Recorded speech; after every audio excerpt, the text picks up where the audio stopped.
Q&A. Karena setiap pertanyaan selalu ada jawaban. Dipandu oleh Yohana Margareta.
Lagi bersama saya Yohana Margareta dalam Q&A karena setiap pertanyaan selalu ada jawaban. Dan kali ini Q&A berbeda dari episode-episode sebelumnya karena hari ini Q&A menghadirkan sosok yang terkenal dengan gagasan Emotional Spiritual Quotient ESQ dan sebuah pendekatan yang memadukan kecerdasan emosi dan juga kecerdasan spiritual untuk mencapai kesuksesan dalam hidup. Pernah menjadi seorang ASN, sosok yang satu ini kemudian banting setir untuk berjalan dan juga berjualan celana jeans. Tak hanya itu, berkat buah pemikirannya yang luar biasa dan juga visioner, membuatnya menulis sebuah buku yang juga sangat laris.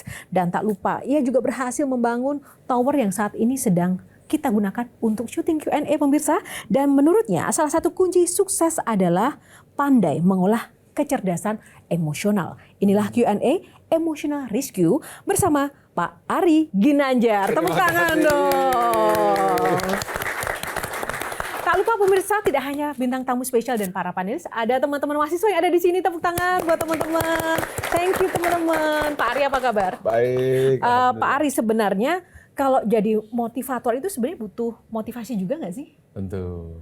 Justru motivasi kan ada dua jenis. Ada motivasi dari luar ke dalam, tapi juga ada motivasi dari dalam keluar. Biasanya siapa yang paling sering memberikan motivasi pada Pak Ari? Biasanya yang memberi motivasi adalah orang yang punya motivasi dari dalam lalu dia muncul keluar. Siapa sosoknya? Ya, dari dalam itu sebenarnya manusia itu punya hati nurani. Jadi siapapun yang punya hati nurani bisa Dia memotivasi. motivator. Iya, punya. Pak Ari, Ya, jadi saya bisa dong jadi motivator Pak. Asalkan dia tulus bersih dari hatinya, begitu keluar dia bisa jadi motivator. Pertanyaan selanjutnya, lebih mudah memotivasi orang lain atau diri sendiri buat Pak Ari? Jujur aja, Jujur. motivasi diri sendiri itu paling susah. Biasanya dalam situasi apa Pak Ari itu butuh motivasi untuk diri sendiri? Ya karena kan diri ini kan seperti engine ya, saling tarik menarik, ada kebaikan, ada keburukan. Nah ketika kita tidak mampu mengendalikan diri, bisa jadi kita terseret kemana-mana. Karena itu kita harus punya 3 kekuatan.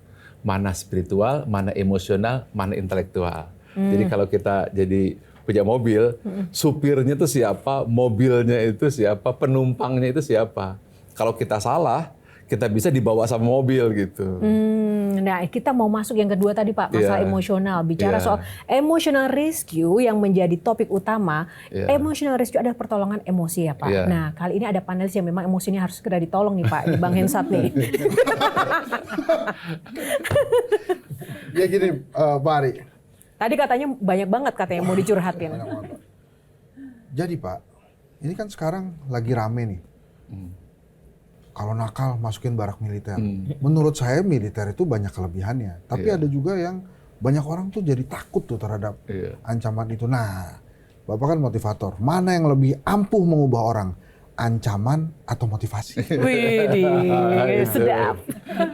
Saya sendiri kalau nakut-nakutin anak saya, kalau macam-macam nanti masuk barak militer langsung dia makan. Dia sakit. Ya, karena itu kan sebenarnya ketika kita mengatasi masalah kan tujuannya apa? Ketika kita masuk barak militer, maka dia akan tujuannya untuk membangun disiplin. Tetapi permasalahan orang kan beda-beda. ada yang lahir masalahnya karena ingin pengakuan, ingin cinta. Kayak saya dulu, saya nakal dulu sempat. Tapi nggak dimasukin barak militer. Nggak ada barak militer. Nah sebenarnya saya nakal lalu ngebut, tujuan saya satu. Supaya ibu saya nyari saya dan cium saya. Jadi apa nih yang lebih ampuh, motivasi atau ancaman? Kalau saya, kalau ancaman bisa aja diancam, begitu ancaman hilang dia nakal lagi. Oke. Tapi kalau motivasi, ada ancaman tidak ancaman, dia akan berubah dengan sendirinya. Itu Pernah ada bagian memotivasi dukun nggak, Pak? Ya dukun nih datang nih kan. Wah ini, tolong saya motivasi. Nah, Kagak gimana? tapi pernah nggak? Pernah. Benar apa? Serius? Iya benar. Dia biar apa, Pak? Biar Lebih apa? Iya dia lebih intelektual justru. Oh. Supaya dia berpikir lebih logik gitu, nggak bikin lompatan-lompatan pikiran. Kan orang-orang kayak dukun begitu kan dia mikirnya melompat, Kan ada memang sebuah kalau batasan. dukun kan emang nggak pakai logika, Pak. Nah maka itu kita ajak bahwa semuanya batasan-batasan logikanya ada. Nah kita ajak debat satu persatu sampai dia logik. Sehingga nggak cukup hanya dukun, tetapi bagaimana caranya supaya berpikir yang bisa diterima akal sehat. Berhasil di nggak, situ. Pak? Ya alhamdulillah ada lah. Dukunnya berubah jadi motivator atau jadi apa juga? Nggak, tapi sedikit ya, ini di luar dukun tadi masih melanjutkan soal cuan sedikit saja. Bicara soal cuan itu juga penting untuk kebaikan dan menolong orang. Ini ada di samping saya, ya kan Mbak Nunung. Mbak Nunung ini juga mengerahkan segala jeripayah dan uangnya itu untuk membantu keluarganya. Tapi saat ini justru menolong orang. Saya sempat melihat statement Mbak Nunung, ternyata kita tidak harus selalu menolong orang. Nah, kalau dari pengalaman Mbak Nunung yang mungkin bisa disampaikan ke Pak Ari gimana? Maksudnya menolong itu bukan saya nggak menolong saya, menolong seseorang itu jangan mengharap bahwa orang itu nanti yang bakalan nolong kita. Gitu. Jadi memang yang saya alami jadi dari awal ya. Dari awal saya itu menjadi tulang punggung sejak umur 9 tahun. Saya memang dilahirkan dari keluarga yang tidak mampu. Dari umur 9 tahun saya sudah jadi pembersih makam. Terus saya nyanyi waktu itu ikut gambus gitu dah. Memang nyari uang buat keluarga. Saya dari 7 bersaudara. Jadi sampai saya gagal sekolah, tapi saya kepengen saudara-saudara saya sekolah. Gitu. Yang akhirnya saya itu tidak punya masa kecil. Masa remaja, saya udah nikah, masih umur 16 ya sudah menikah. Akhirnya gagal, hilanglah masa remaja saya. Saya udah menjadi single parent-nya, terus sudah menjadi single parent dan masih harus mengurusin keluarga sampai detik sekarang gitu. Nah, saya itu dulu orang yang sangat periang gitu, karena saya kalau membantu, apalagi yang saya bantu keluarga saya, orang lain aja saya belajar bahwa pikiran saya masih begini, siapa tahu nanti pada saat saya membutuhkan mereka akan membantu saya. Ternyata itu salah semua. Salah semua. Tidak ada satupun orang yang saya membantu pada saya di saat titik yang paling terendah. Keluarga saya sendiri pun bukan membantu, malah justru banyak mengecewakan saya. Nah, dengan usia umur saya sekarang ini, saya didiagnosa gula, saya didiagnosa cancer. Saya kemarin barusan operasi mata karena lensa mata saya tiba-tiba tidak bisa melihat, ada katarak dalam yang harus ganti lensa mata. Itu tidak ada dari keluarga yang saya bukan minta bantuannya, tapi ucapan kayak apa ditengok kayak itu enggak. Dan yang menolong saya itu semua orang lain yang sama sekali nggak ada dalam pikiran saya. Gitu. Terus saya itu sekarang jadi orang temperamen, pemarah. Sedikit marah terus merasa bahwa ini udah nggak ada artinya gitu loh. Udah penyakitan, udah ini marah, pokoknya temperamen banget saya. Nah itu apakah temperamen yang sekarang saya alami, apalagi udah suami itu udah tempat sansak saya tiap hari gitu. Jadi yang ada cuma suami, keluarga jauh ya kan. Apa-apa salah suami saya itu, apa-apa salah. Jadi itu gimana ya Pak Ari? Oke, tapi sebelum dijawab Pak Ari, kita akan jeda dulu. Q&A akan kembali karena setiap pertanyaan selalu ada jawaban sesaat lagi.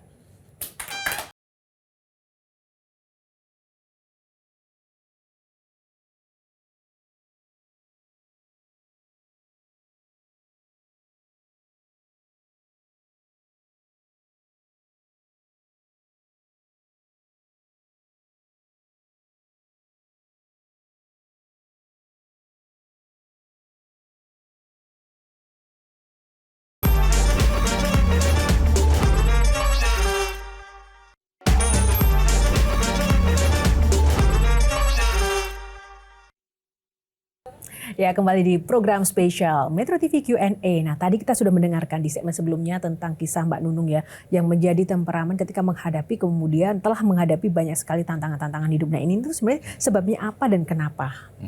Pak, silakan dijawab Pak Ari. Pertama saya salut Mbak Nunung. Karena ketika sedang jaya-jayanya, sudah memberikan kontribusi yang hebat untuk masyarakat keluarga. Tepuk tangan dong Mbak Nunung. Itu harus dihargai dan dihormati. Saya ingin tanya, apa sebenarnya dorongan Mbak Nunung dulu ketika memberi? Saya ingin tanya ke hati yang paling dalam. Lebih kayak orang kesakit hati aja ya, karena kok saya ditakdirkan dari keluarga yang tidak punya, bener-bener yang tidak punya, udah miskin banget. Gitu, dari 7 bersaudara, saya melihat orang tua saya, bapak saya sakit, dan yang sudah nggak bisa apa-apa, memang sudah sakit. Terus ibu saya yang seorang perempuan yang cuman nyari ke temen, apa nyuci, apa-apa, cuman biar pulang bisa bawa lauk, cuman gitu aja. Terus kayak ada rasa sakit hati, kayak ada rasa dendam. Gue harus bisa nyari, gue harus bisa nyari uang buat keluarga saya. Cuman itu tadinya motivasinya cuman itu, makanya saya jadi umur 9 tahun saya nyanyi, kebetulan saya senang nyanyi ya, dan ada salah satu orkes gambus terbesar di Solo, saya bisa masuk di situ, dan saya udah bisa ngasih, saya nggak tahu pertama saya dibayar berapa, yang penting pokoknya uang itu nanti tolong kasih ke ibu saya, karena setelah saya nyanyi itu saya udah tidur di mobil, saya udah digendong sama pimpinan orkes itu, udah diserahkan sama orang tua saya, jadi udah nggak ngerti, sampai yang akhirnya saya sekolah libur, saya ke Surabaya, masuk Sri Mulat itu ya, mas nyanyi di sini. Kalau pas masuk sekolah balik lagi ke Solo, umur 12 tahun saya sudah untuk tidak melanjutkan sekolah karena saya harus cari duit, saya nggak mau cuma hanya liburan, karena udah merasa bisa nyari duit dan saya udah bisa merasa membahagiakan, bisa membahagiakan keluarga saya, itu harus bahagia terus, harus biar keluarga saya itu nggak jadi hinaan gitu loh di situ. Jadi kita nanya bahwa apa tujuan dari ketika memberi orang, membantu orang adalah untuk apa sebenarnya? Yang paling penting. Ya agar keluarga saya bisa hidup mapan. Untuk apa keluarga bisa hidup mapan? Iya biar dia bisa makan, bisa bukan hanya ini hari makan, besok yang saya makan apa, dan saudara-saudara saya bisa sekolah sampai setinggi mereka. Kalau sudah tinggi, lalu kenapa? Ya saya tidak tahu, kalau untuk mereka ya kadang-kadang ada yang selesai sekolah, ada juga yang cuma tamat SMA, ada yang kuliah, ada yang jelas pokoknya saya mau kasih kamu uang, yang penting pokoknya kalian sekolah, mau kakak saya, mau adik-adik saya, pokoknya kalian sekolah. Luar biasa, kita berikan aplaus dulu. Kenapa itu penting untuk Mbak Nunung? Ya karena kenapa penting? Kalau jadi orang bodoh itu memang susah gitu loh. Jangan jadi orang bodoh gitu loh. Jadi saya kepengen saudara saya jadi orang pinter-pinter. Terus kalau mereka sudah pinter semua, apa yang ingin Mbak Nunung lihat, dengar, dan rasakan? Ya pasti mereka bahagia gitu. Saya nggak mau kalian merasakan kehidupan yang pernah kita alami. Jadi gitu. Mbak Nunung ingin membuat mereka bahagia. Apa rasanya melihat mereka bahagia? Saya bangga. Seperti apa? Walaupun mereka semua ternyata akhirnya cuma mengecewakan saya. Gitu. Tetapi tujuan utamanya sebenarnya ketika memberi untuk membuat mereka bahagia atau untuk membuat Mbak Nunung bangga. Saya satu membuat mereka bahagia. Kalau mereka bahagia, saya bangga. Jadi yang paling utama ingin bangga atau ingin bahagia? Bahagia. Sekarang mereka sudah bahagia. Terus kenapa kecewa? Mereka mengecewakan saya, tapi saya tidak kecewa. Berarti, oh ya sudah, orang kan lain-lain. Berarti sudah bahagia. Adik-adik saya kan masih ada yang lain yang membuat saya bahagia, membuat saya bangga. Yang lain kan masih ada. Ya mungkin salah satu dari 7 bersaudara itu kalau sifat-sifatnya berbeda itu kan banyak kan. Nggak semua 7 anak itu sifatnya beda. Kalau orang Jawa telur satu petarangan itu pasti ada salah satu yang. Jadi sebenarnya yang paling Mbak Nunung harapkan dibanggakan, ditepuk tangani, atau membuat mereka bahagia? Membuat mereka bahagia. Sekarang sudah tercapai, kenapa yang buat sedih lagi? Kalau seandainya mereka bahagia, lalu kita hilang, ada masalah apa enggak? Saya sebetulnya dikecewakan, saya tidak sedih. Kalau yang bicara sedih itu ada masalah lain gitu. Masalah ini justru masalah tentang kehidupan saya sendiri gitu loh. Yang memang ketika dulu memberi, ikhlas apa tidak? Ikhlas, saya ikhlas ya. Kalau sudah ikhlas, kira-kira apa yang membuat kecewa kalau sudah mereka bahagia, tujuan tercapai? Saya tidak bicara tidak kecewa, tidak ikhlas ya. Walaupun tidak ada yang membuat saya ada yang membuat saya kecewa, ada. Tapi membuat saya tidak apa-apa. Ada nggak ada satu titik yang bahagia melihat mereka bahagia dan mereka mencapai tujuannya. Ada nggak sebuah titik sinar putih, bersih, dan pada saat itu merasa, wow, mereka bahagia dan saya melihat tujuan tercapai. Ada nggak kecil? Iya, saya ngelihat gitu loh. Saya Nah, bahagia. Ya. Itu dia. Jadi kuncinya di situ, coba fokus kebahagiaan itu dan coba kita dapatkan kebahagiaan sejati di sana. Bukan karena pengakuan, bukankah sudah tercapai semuanya? Iya. Nah, sekarang bagaimana kita mensyukuri apa yang sudah kita bahagiakan itu? Oh, iya. Kita fokus ke situ. Fokus. Sekarang justru, ya saya tanya Bang Hengsat ya, ketika keadaan seperti ini, ya, kemudian justru kita dihinakan oleh mereka, justru kita tidak diakui oleh mereka, terasa nggak yang ada kesunyian? Terasa tidak ada yang sebuah kesepian? Terasa nggak ada satu zat yang dia mengatakan, kamu bekerja untuk aku kan? Yang namanya Tuhan. Terasa nggak ada sebuah kedamaian, ketenangan? Iya, ada. Fokus. Ada. Kalau kita fokus kepada pengakuan penghargaan, sakit nggak hati kita? Sakit. Sakit. Tapi kalau kita fokus, wow, saya di sini ada merasakan sebuah cahaya dan saya merasakan sesuatu yang paling membahagiakan. Ketika tidak ada lagi keramaian lingkungan, tidak ada tepuk tangan, dan pada saat itulah justru kita mendapat kebahagiaan sejati. Terasa di situ. Dan itulah momentum yang paling baik yang disebut dengan spiritual happiness. Saya pernah hidup seperti itu. Saya ketipu, sekian miliar uang saya hilang. Ketika uang saya hilang, saya sujud dan saya mengatakan terima kasih. Kini uangku hilang, aku selama ini menyembah uang, aku selama ini menyembah manusia, kini aku benar-benar merasakan kedamaian kepadamu. Ini yang disebut dengan spiritual happiness. Mbak Nunung harus pindah ke situ. Justru terima kasih. Karena mereka menghina saya, terima kasih mereka melupakan saya. Sekarang giliran saya dengan Tuhan saya yang membuat saya bahagia. Nah, kebahagiaan Mbak Nunung kemarin, mohon maaf ya, masih pada titik emosional happiness. Dan itu dijamin nggak akan pernah bahagia sampai kapanpun. Tidak akan pernah sampai titik apapun. Jadi emotional happiness itu Palsu. palsu. Sesuai dengan judul kita, emotional rescue-nya gimana? Karena itu jawabannya spiritual rescue. Oh, jawabannya Spiritual rescue adalah ketika kita bisa memberi dengan setulus-tulusnya. Konkretnya Mbak Nunung harus berlatih apa, Pak Ari? Harus gimana untuk mendapatkan pindahkan spirit? fokus. Jadi fokusnya bukan kepada pengakuan orang lain, tapi kita pindahkan fokus bahwa saya sudah mencapai tujuan saya, dan dia justru merasakan kebahagiaan, dan disitulah kebahagiaan sejati kita hadir. Nah, kalau tadi yang disampaikan Mbak Nunung, Pak Ari kan menjadi temperamen karena persoalannya, terus kemudian 16 tahun dengan psikiater. Iya. Ini wajar nggak sih? Sebenarnya dikasih obat juga nggak akan sembuh. Tetapi kita yang perlukan adalah fokus kepada yang disebut dengan grand why-nya. Jadi ketika memberi kan ada strong why. Strong why itu saya beri nanti saya dapat balik. Itu pasti kecewa. Oke. Big why, saya kasih nanti ditepuk tanganin. Juga akan kecewa. Tapi kalau saya memberi karena sepenuh hati saya beri, 1, 2 hilang, maka kita bahagia. Jadi kita fokus memberinya kita pindahkan. Itu akan buat bahagia sejati. Kalau ada respon begini, Pak Ari. Ya lo enak ngomong kayak gitu, udah tajir, udah sukses. Kita kan belum. Itu gimana tuh Pak? Ada orang-orang kayak... Sebenarnya, coba lihat deh. Semua orang-orang yang pada level tertentu pasti dia ingin memberi. Contohnya ketika Idul Fitri kan. Orang berlomba-lomba untuk memberi uangnya. Kemudian ingin mengasihi. Nah, pada saat kondisi seperti itu sebenarnya ada nilai-nilai batiniah spiritual yang hidup. Nah, Mbak Nunung harus menemukan itu. Satu saja. Iya.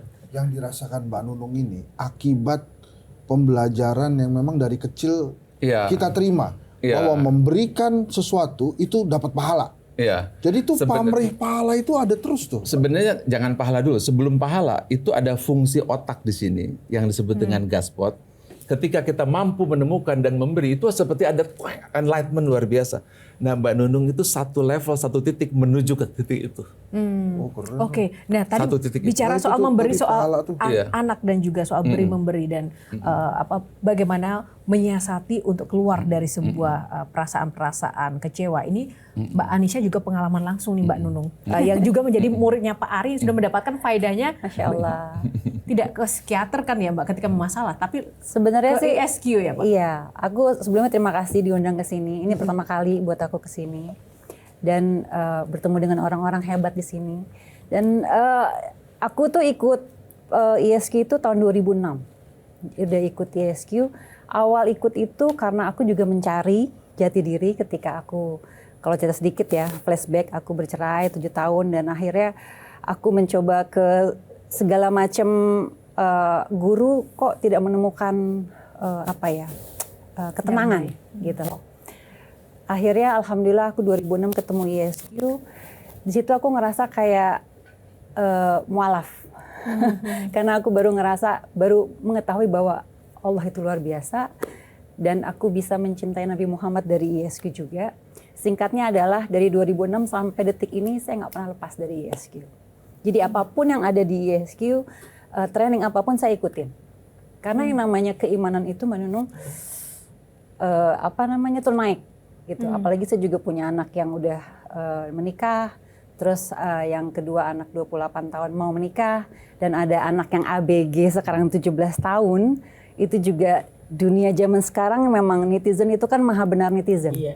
Sampai anakku yang akun itu sempat dibully, saya mohon maaf sampai harus disuruh bunuh diri. Dan yang aku mau Pak Ari tolong kasih wejangan buat anak-anak di luar sana. Kenapa sih sekarang tuh ada istilah mental health, overthinking, bla bla bla itu. Itu kayaknya tuh sesuatu yang sangat sangat memberatkan gitu buat anak-anak zaman sekarang gitu. Oke, menarik ini pertanyaan kita semua dan pasti anak-anak dan juga adik-adik yang ada di sini. Ini ada Pak remaja Ari. semua kan? Ya, remaja semua di sini, tapi jangan dijawab, kita Remaja jadi saat lagi Q&A masih akan kembali tetaplah bersama kami karena setiap pertanyaan selalu ada jawaban.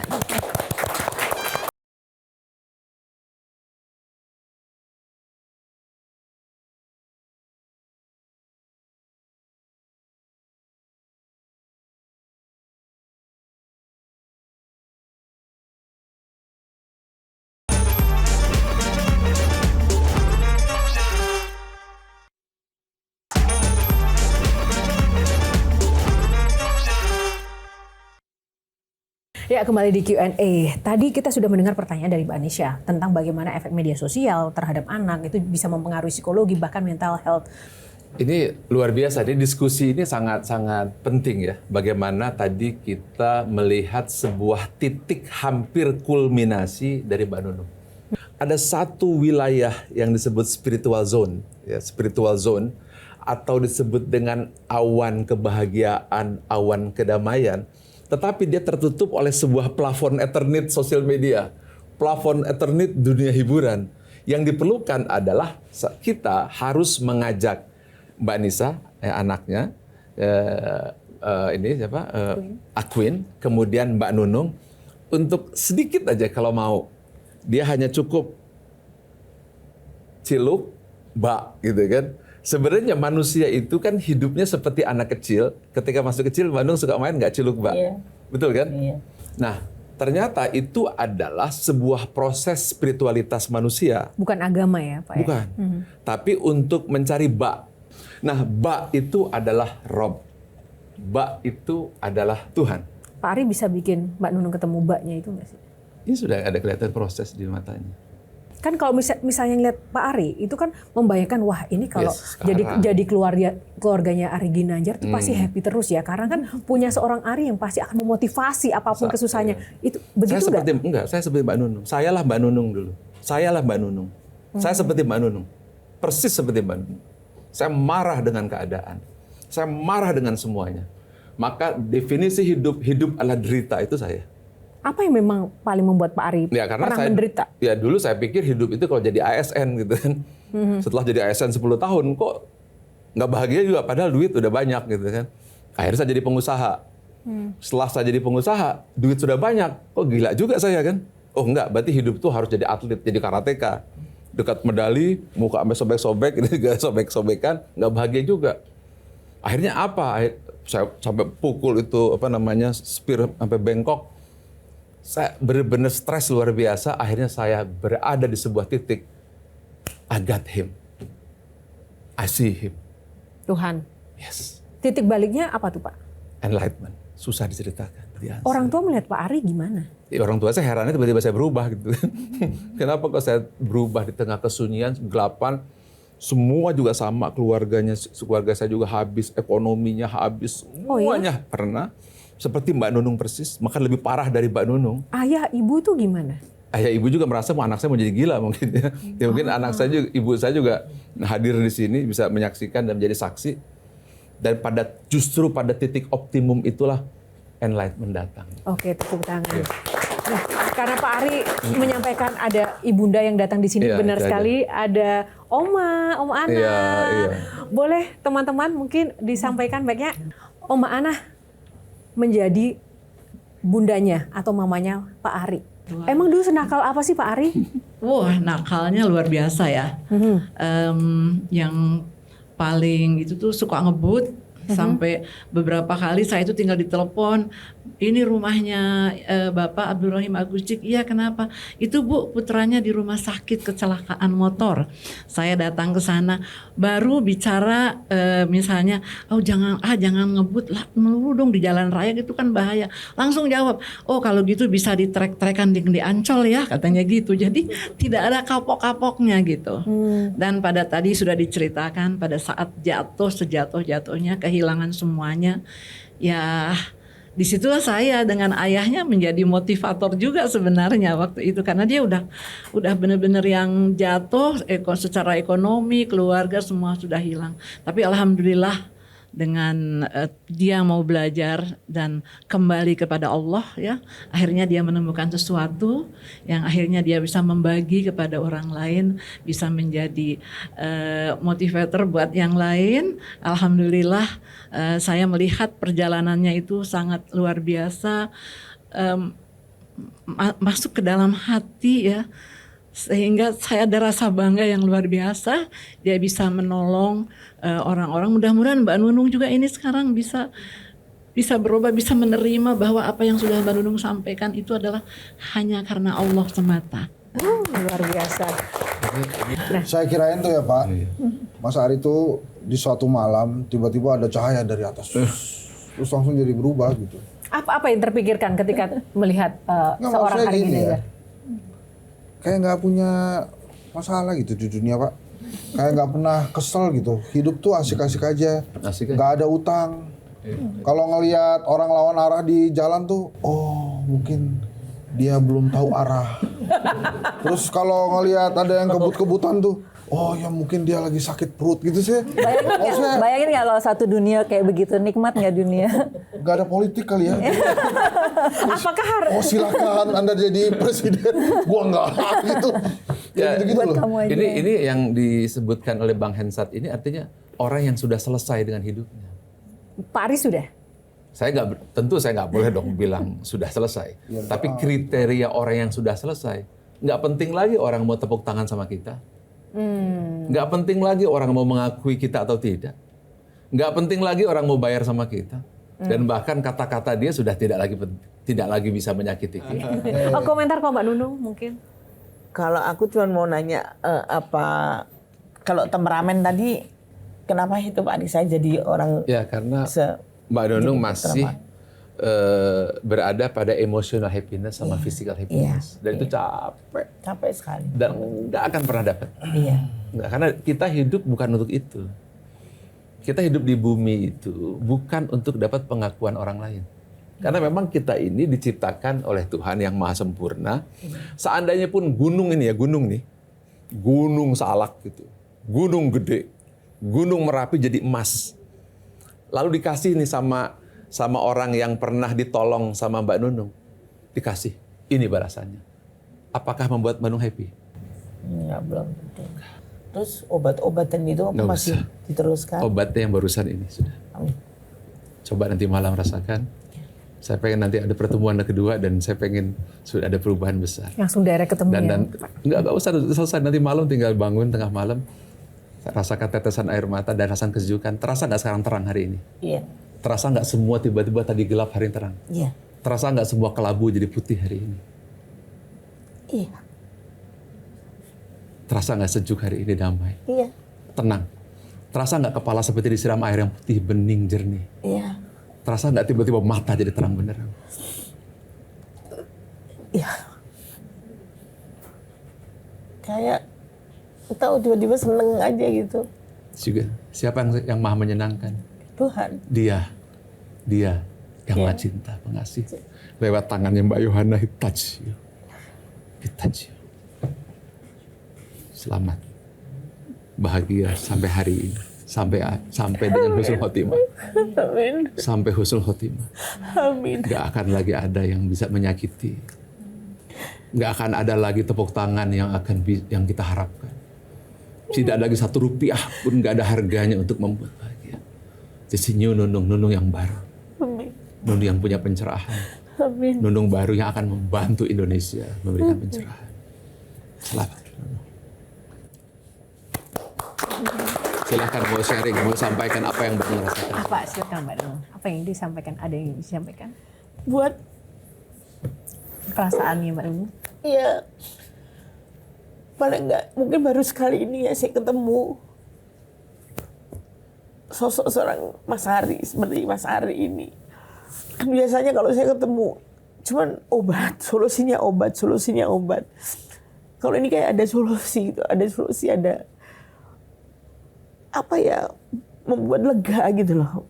Membuat lega. Jadi hal-hal yang kamu harapin itu nggak usah diharapin kayak gitu. Tadinya kan biasanya kan enggak kayak gitu. Jadi merasa kayak tidak sendiri. iya.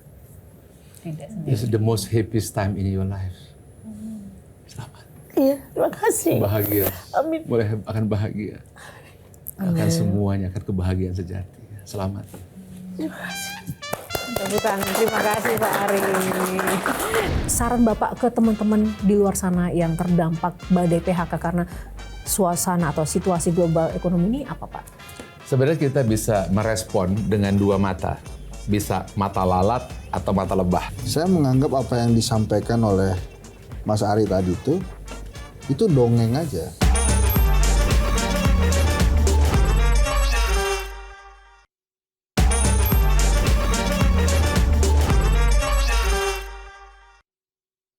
Kalau Bang Hensat sudah merasa ada terang dan cahaya belum? Ini tadi. Saya gini ya, saya terus terang aja. Saya menganggap apa yang disampaikan oleh Mas Ari tadi itu dongeng aja yang tidak berlaku di kehidupan nyata. Karena kan ujung-ujungnya biasanya kalau kita begitu selesai keluar nih, mungkin pikirannya kita udah ini kita cari buat hidup buat besok gitu ya.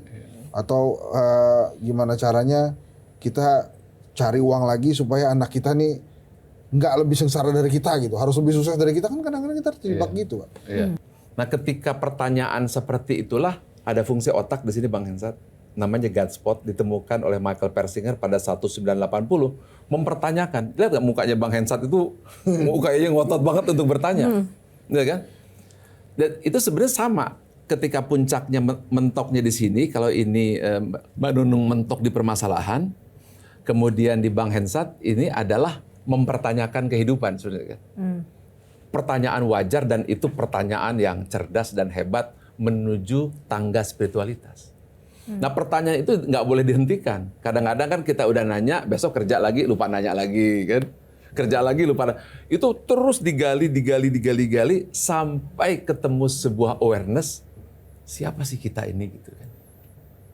Di mana sih kita ini? Mau kemana? Nah ketika pertanyaan itu ditemukan, barulah kita tahu bahwa ternyata hidup bukan untuk makan, tetapi makan untuk hidup kan. Sekarang saja Bang Hensat, hidup untuk makan atau makan untuk hidup? Makan untuk hidup atau hidup untuk makan? Makan untuk hidup Pak. Nah betul. Makan untuk hidup, tepuk tangan, makan untuk hidup. Saya nggak butuh tepuk tangan ya. Pertanyaan berikutnya, hidup untuk apa? Hidup untuk makan. Beda lagi kan. Hidup untuk apa? Hidup untuk apa Pak ya? Nah di situ. Nah udah mulai tuh. Untuk di situ, bermanfaat. bermanfaat untuk apa? Hah? Ayo jawab, Jo. Bermanfaat untuk orang lain. Kalau bermanfaat untuk orang lain terus kenapa? Ya berkah. Berkah. Apa maknanya? Kenapa penting bahagia. berkah itu? Bahagia. Bahagia karena Bahagia. ya karena itu memang hakikatnya kita Hakikat ada di hidup. dunia seperti Berarti itu. hakikat hidup sebenarnya apa? Bermanfaat. Bermanfaat. Kenapa manfaat itu penting? Manfaat itu penting ya karena itu ajaran dari Allah Subhanahu wa taala dan keyakinan kita. Apa rasanya hidup memberi Happy. manfaat? Happy. Seperti Happy. apa happy-nya? Happy ya karena kita bisa berguna bagi orang. Kalau orang lain katakanlah ngejek kita, orang lain katakan membuli kita. Tapi kalau kita sudah bisa merasa happy bermanfaat, masalah nggak bully mereka? Nggak masalah. Justru ketika kita mereka membuli, menghina atau apapun, justru terdorong untuk kita berbuat Terus baik. memberi manfaat, that's it.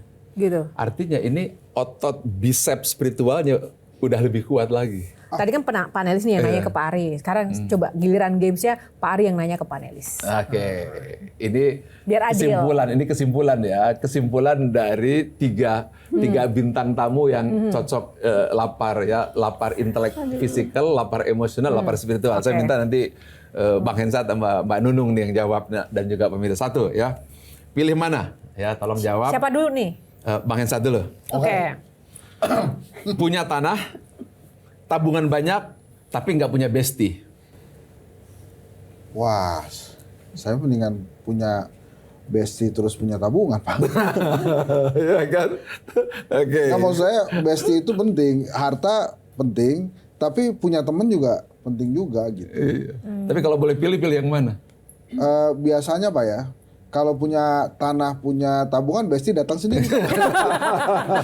Kalau kita nggak punya tabungan, nggak punya tanah, bestie kabur. Itu kehidupan nyata, Pak. Oke. Sekarang yang kedua, Mbak Nunung. Mbak Nunung. Pilih mana? Hidup bahagia, teman banyak, bisa scroll sosmed setiap hari, tapi uang tinggal selembar. Hidup bahagia. That's it. Tepuk tangan dulu. Ya iya Pak, bisa orang tinggal selembar happy. Karena dia pernah punya uang berlembar-lembar. Oh gitu. Ya, ya. Sedangkan Bang Hensat. Nggak apa-apa, jujur aja Pak. Motivasi kan buat Pak. Nah, sekarang yang mana ini apa sini yang ketiga? Oh ya, Mbak Anisha. Mbak Anissa, pilih mana? Dipuji orang asing atau diomelin orang terdekat? Dipuji Puji atau orang asing, diomelin? Diomelin orang terdekat. Dipuji orang asing atau diomelin orang terdekat? Diomelin aja sih nggak apa-apa. Orang terdekat. Berarti hidup dia selesai. Inilah ciri yang perut sebenarnya sudah selesai. Tepuk tangan dulu. Amin, amin. Ini saya jujur ya, saya nggak ngatur nanya dan pas. Terakhir Bang. Siap nih. Pilih mana? Ya. Jangan ketawa dulu. Menangis dalam mobil mewah atau bisa ketawa meskipun tanggung bulan duit habis. Menangis di mobil mewah. Menangis di mobil mewah. Ya kan? Menangis di mobil mewah. Habis itu mobilnya bisa gue jual. Tos dulu Bang Esat. Nah. Apa artinya ini Pak? Ayo, Ya, menangis, jawab. menangis mobil mewah bisa jadi menangis bukan mobil kita tuh gimana? Nggak, tapi itu pertanyaan menarik tuh. Menangis mobil mewah atau apa tadi carry? Tapi ketawa meskipun tanggung bulan. Iya.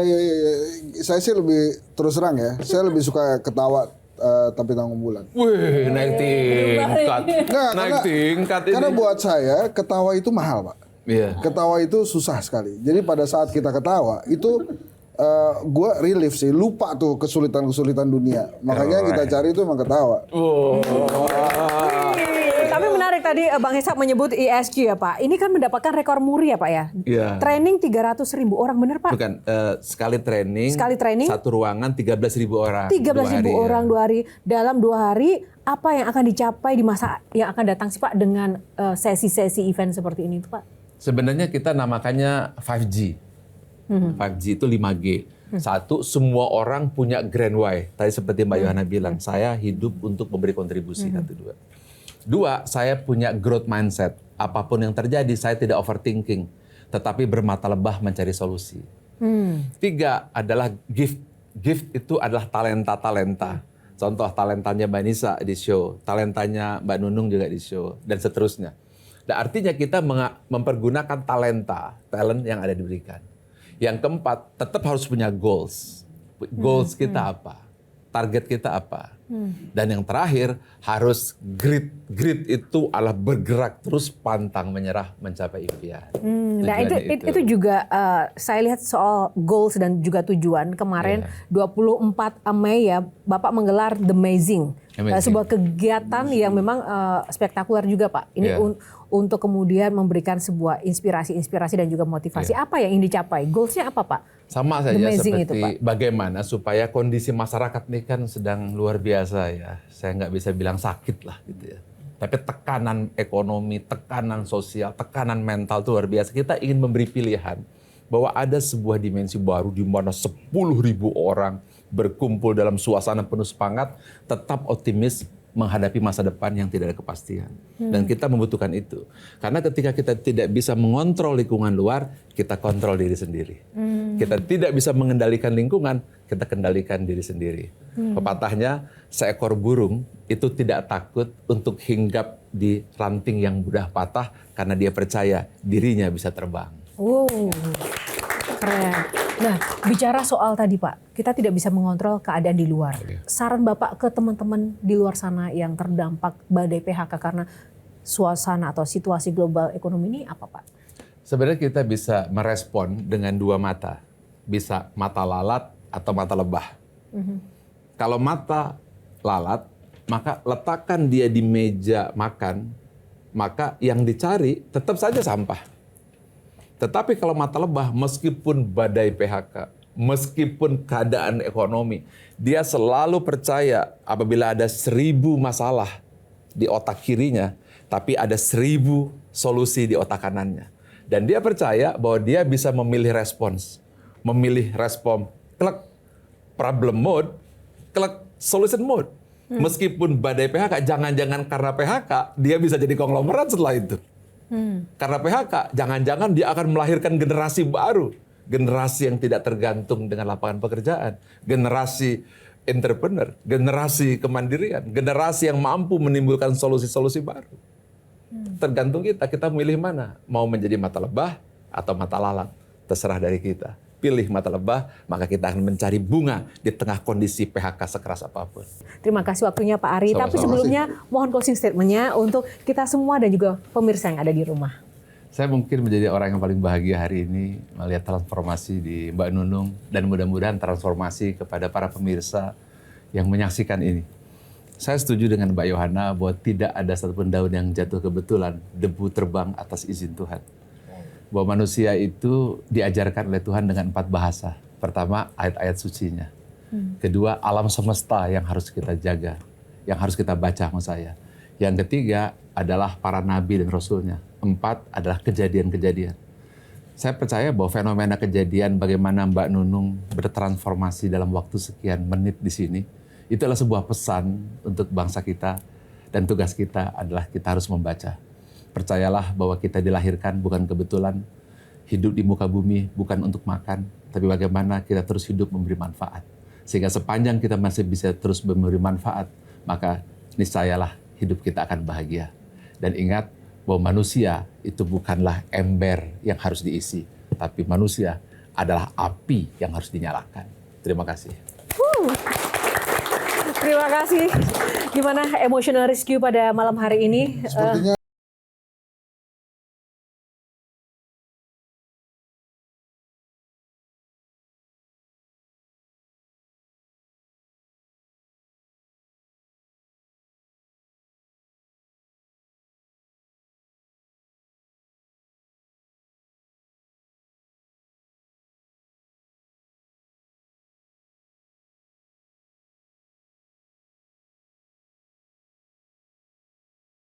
Metro TV. Jelajahi cara baru mendapatkan informasi. Download Metro TV Extend sekarang.